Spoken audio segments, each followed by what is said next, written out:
Welcome back my friends. एक numerical problem है और ये बड़ा अच्छा क्वेश्चन है, थोड़ा सुन लें।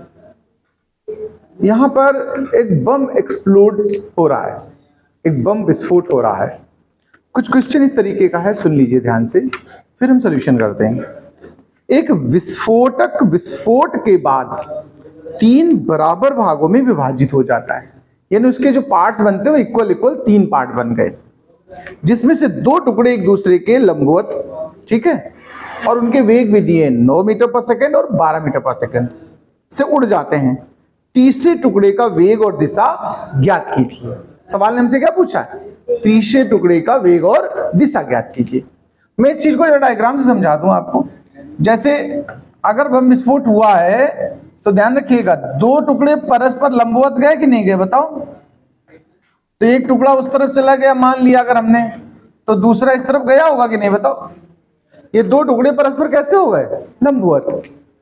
ध्यान रखना मेरी बात।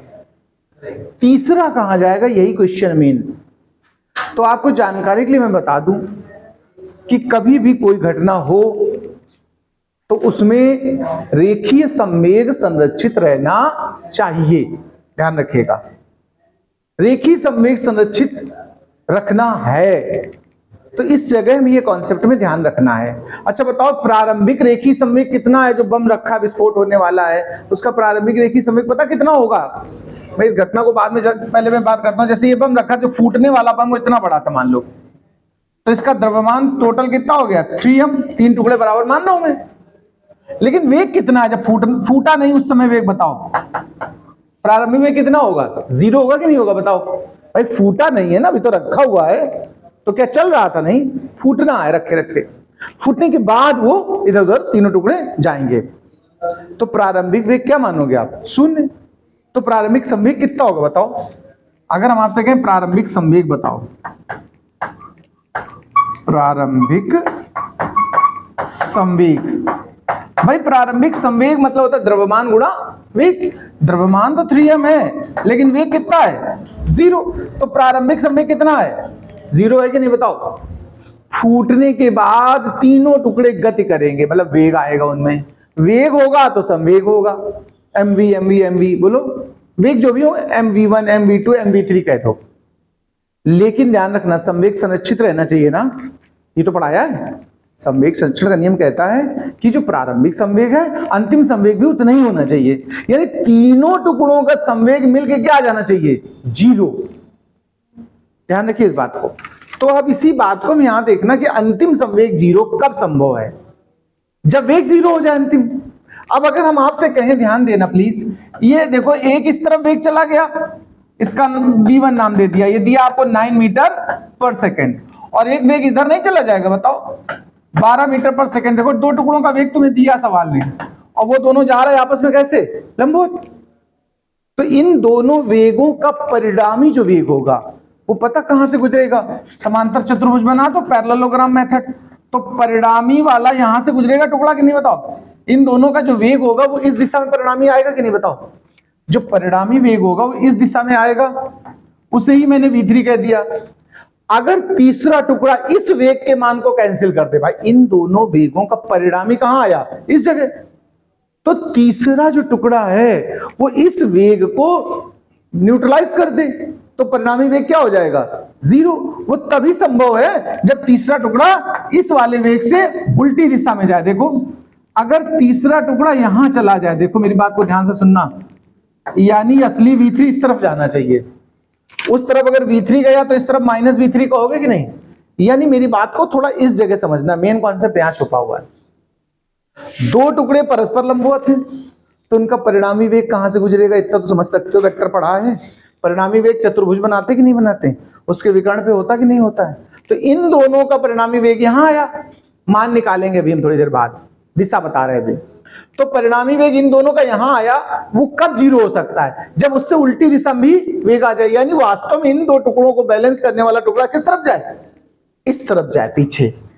और ये एंगल हमें बताना, ध्यान रखना, हमें कौन सा एंगल बताना है? ये बताना है आंसर में। परिणामी तो हमारा यहां जा रहा है ना, तो पहले वेग ही निकाल लेते। देखो v3 का मान निकालने जा रहे हैं, तो v3 कैसे निकलेगा जरा ध्यान देना। v3 is equal to root v1 square plus v2 square. बताओ बच्चा लोग, अच्छा V1 और V2 है कितने कितने, जरा देखो 9 और कितना है 12, इनके स्क्वायर करोगे तो कितना आएगा बताओ, 81 प्लस 144, टोटल कितना आएगा 225, वर्गमूल तो आता ही होगा।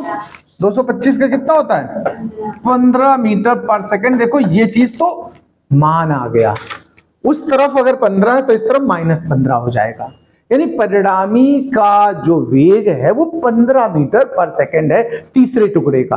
तीसरे टुकड़े का वेग आ गया, दिशा बतानी है तुम्हें, क्या निकालनी, देखो दिशा, ध्यान से सुनिएगा, दिशा कैसे प्राप्त होती इसका तरीका समझना।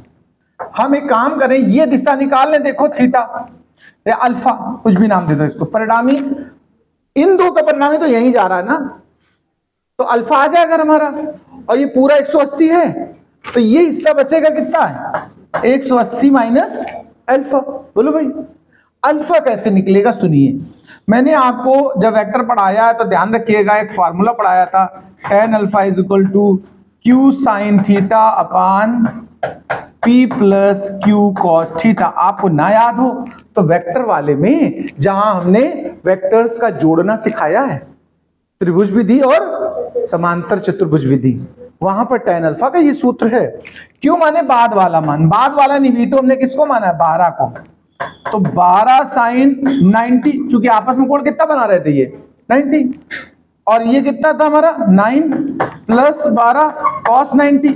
जब आप इसको हल करेंगे देखो तो सिर्फ 12/9 बचेगा, क्योंकि cos 90 0 और sin 90 1, तो इसको जब सिंप्लीफाई करोगे तो कुल मिलाकर 4/3 आएगा।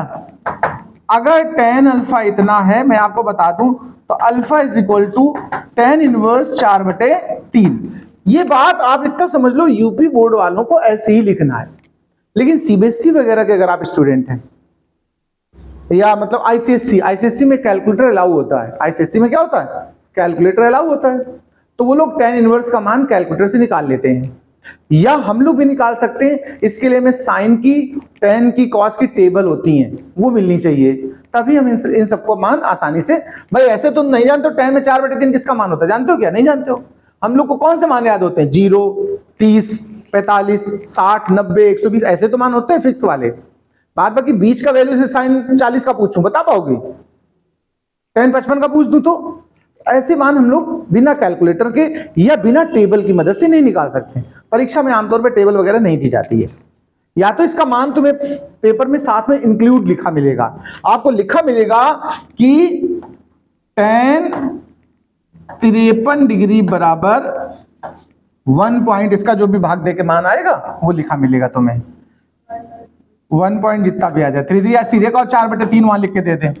तो ये हिंट में या तो आपको प्रश्न पत्र में दिया होगा, नहीं दिया तो ऐसे छोड़ देना, आप सुनना मेरी बात, लेकिन हम अभी बता दे रहे हैं इसका मान 53 अंश आता है। कितना आता है 4/3 का मान tan में किसका होता है 53 का, ये कैलकुलेटर से निकाला हुआ मान हम बता रहे हैं, 53.1 कुछ है ऐसा, बट रफली ले लिया कितना 53। लेकिन हम अगर बोर्ड में मान लो हमको कहीं हिंट भी ना दी हो, टेबल मिलना आसान नहीं होता है, तो आप ऐसे निकालें। आपको मैं 2 तरीके से आंसर बता रहा हूं, या तो 53 अंश, ये तो तब जब हमें कैलकुलेटर मिले तब, नहीं तो हम ऐसे लिखेंगे ये। लेकिन किसका मान निकाला तुमने अभी, ये वाला, हमें कौन सा चाहिए ये वाला, तो परिणामी की जो दिशा बनेगी वो 180 माइनस अल्फा बनेगी, यानी जो नेट दिशा आएगी, ध्यान रखिएगा, नेट डायरेक्शन की बात करूं अगर मैं, तो 180 माइनस अल्फा, तो 180 माइनस tan इनवर्स 4/3, ये परीक्षा में आप छोड़ेंगे आंसर। लेकिन अगर कैलकुलेटर मिल गया हमें, तो हमें इसका मान कितना निकल आया 53, तो इसको घटा दो तो 127 अंश प्राप्त हो जाएगा। इस तरीके से इसको नोट करिए।